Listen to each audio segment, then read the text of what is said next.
जय माँ कामाख्या। आपका बहुत बहुत स्वागत है कामाख्या धाम में। तुला राशि मई माह सन 2022 कैसा रहेगा आइए जानते हैं, लेकिन उससे पहले एक नजर डालते हैं मुख्य त्योहारों पर। और हाँ, उन तिथियों को भी जानेंगे जिन तिथियों को इस माह हमको कोई भी कार्य नहीं करना।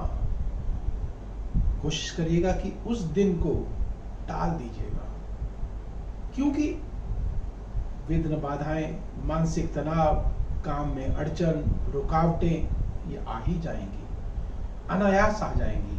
और हम कहेंगे कि गुरुजी आपने तो सब शुभ शुभ बताया था, लेकिन ये क्या हो गया। निश्चित उन तिथियों को आप अवॉइड करने की कोशिश करिएगा। और हाँ, जो ग्रह अशुभ हैं उनको शुभता में परिवर्तित कैसे किया जाए, उस चमत्कारिक मां कामाख्या के उस उपाय को भी जानेंगे, जिसको करके निश्चित इस माह को हम मंगलमय और चमत्कारिक रूप दे सकते हैं। आइए अब प्रारंभ करते हैं और जानते हैं पहले कि मुख्य त्योहार इस माह के कौन से हैं। 3 तारीख को भगवान परशुराम जी की जयंती है, 8 तारीख को श्री गंगा जयंती है, 9 तारीख को मां पगला मुखी जयंती है, जिस दिन आप विशेष पूजा अर्चना आराधना करके अपने शत्रुओं को शांत कर सकते हैं, उन्हें हरा सकते हैं। अर्थात कोई अगर हमें शत्रु परेशान कर रहा है तो निश्चित उनको हम निश्चित 100% वो विफल हो जाएंगे अपने बुरे कार्य को करने में। आइए आगे जानते हैं। 10 तारीख को मां जानकी जी की जयंती है और 12 तारीख को मोहिनी एकादशी है और 16 तारीख को बुद्ध जयंती या वैशाख माह की पूर्णिमा व 30 तारीख को सोमावती अमावस्या। उन ग्रहों को अब जानते हैं कि 14 तारीख को सूर्य देव वृषभ राशि में अर्थात अष्टम भाव पर प्रवेश कर जाएंगे। एकादशेष जो लाभ के स्वामी हैं वह अष्टम भाव पर आ जाएंगे, लेकिन कब? 14 तारीख को। अर्थात 14 तारीख के बाद निश्चित मान सम्मान प्रतिष्ठा में हानि हो सकती है और बनते बनते कार्य हमारे बिगड़ सकते हैं। और अगर कोई सरकारी कार्य अगर हमारा बन रहा है या हमने शुरुआत की हुई है तो निश्चित व्यवधान उत्पन्न हो सकता है, क्योंकि सूर्य देव अष्टम भाव पर विराजित हो रहे हैं। और अष्टम भाव जो कि धोखे का भाव है, कोई अपना ही हमको धोखा देगा, या यूं कहें कि घर में किसी बुजुर्ग की भी स्वास्थ्य खराब होने के संकेत दिखाई दे रहे हैं, या पिता पुत्र में अनबन हो सकती है। तो इस तरह के संकेत जो है वह 14 तारीख के बाद है, ध्यान रखिएगा इस बात को। और उससे पूर्व सूर्य देव राहु देव के साथ है, अर्थात ग्रहण दोष भी बना हुआ है। कहां पर? सप्तम भाव पर। और सप्तम भाव किसका है? पारिवारिक जीवन का। या यूं कहें कि कहीं अगर कोई कोर्ट केस, मुकदमा, तलाकबाजी का अगर केस अगर चल रहा है तो तलाक हो सकता है। और अगर पारिवारिक जीवन में मतभेद अगर हैं तो वह बढ़ सकते हैं, अलगाव हो सकता है, टकराव होगा। तो ऐसे में क्या करें? निश्चित उस महा उपाय को करते हैं, मां कामाख्या के तांत्रिक उपाय को करते हैं, जिसके करने से निश्चित 100% आपको लाभ अवश्य होगा और आपका जीवन मंगलमय भाग्यवर्धक अवश्य होगा। जानेंगे उस उपाय को। और आइए अब आगे चलते हैं और जानते हैं कि 17 तारीख को मंगल देव मीन राशि में अर्थात 6ठे भाव पर प्रवेश कर जाएंगे। और जब 6ठे भाव पर प्रवेश करेंगे, जो कि रोग का भाव है, ऋण का भाव है, शत्रुओं का भाव है, शत्रु तो परास्त होंगे, लेकिन ऋण ध्यान रखिएगा कि भूल कर भी किसी से मत लीजिएगा। और इसके साथ साथ क्या है?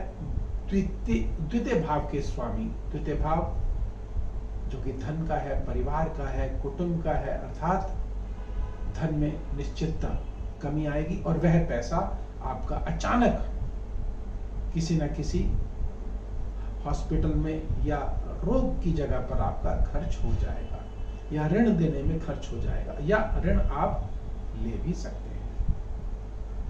और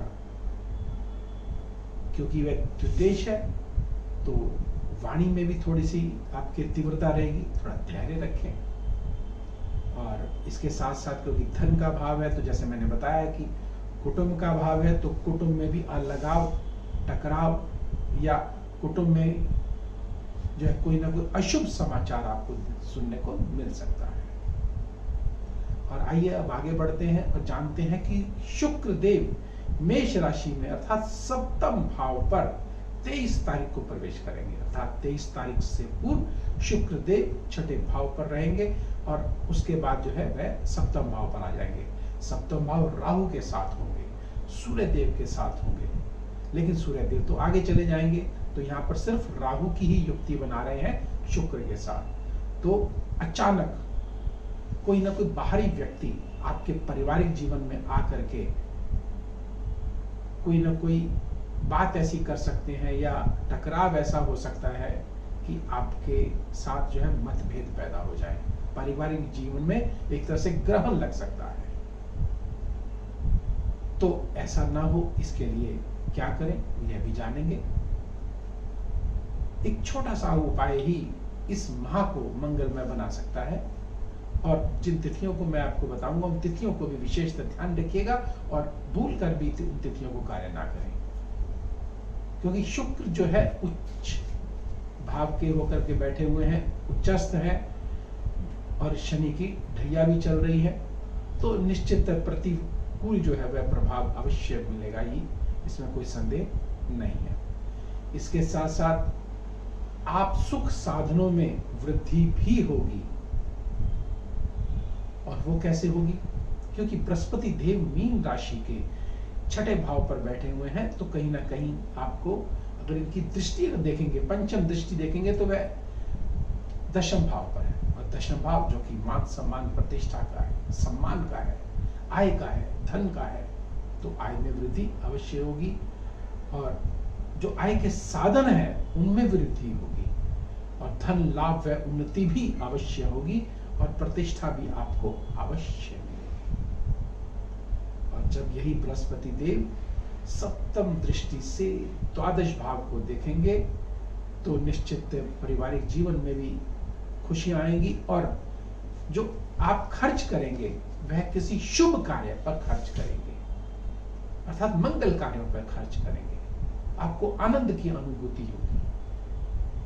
और इसके साथ जब हम बृहस्पति देव की नवम दृष्टि को देखते हैं तो वह धन भाव पर है, परिवार के भाव पर है, कुटुंब के भाव पर है, वाणी के भाव पर है, बढ़ोतरी होगी, ज्ञान की वृद्धि होगी और घर परिवार में सुख शांति आएगी, ज्ञान बढ़ेगा और कोई मंगल कार्य अवश्य हो सकता है।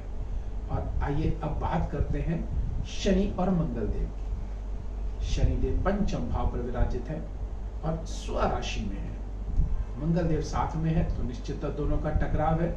तो संतान पक्ष की तरफ से कोई ना कोई अचानक आपको कोई दुख भरा समाचार मिल सकता है, या यूं कहें कि उन बच्चों के काम जो है बनते बनते बिगड़ सकते हैं। और ऐसा ना हो इसके लिए क्या करें अवश्य जानेंगे उस उपाय को। और अब बात करते हैं बुध देव की। बुध देव जो कि भाग्येश के स्वामी हो करके वह अष्टम भाव पर विराजित है। गुप्त तरीके से आपको धन तो अवश्य देंगे, लेकिन मेहनत ज्यादा कराएंगे और कठिनाइयां आपको ज्यादा आएंगी और आय कम होगी, लेकिन हाँ धन की वृद्धि अचानक हो सकती है। तो आइए अब समय की सुई भी इशारा कर रही है कि मुझे अपनी वाणी को यहीं विराम देना होगा। जाने से पूर्व पहले उन तिथियों को जान लेते हैं जिन तिथियों को हमको शुभ कार्य या कार्य नहीं करना। इस माह उन तिथियों को कार्य ना करें। 2, 3, 12, 13, 20, 21, 29 और 30 भूल कर भी तिथियों को कार्य ना करें। अगर करना भी पड़े तो एक छोटा सा उपाय है, वह क्या है?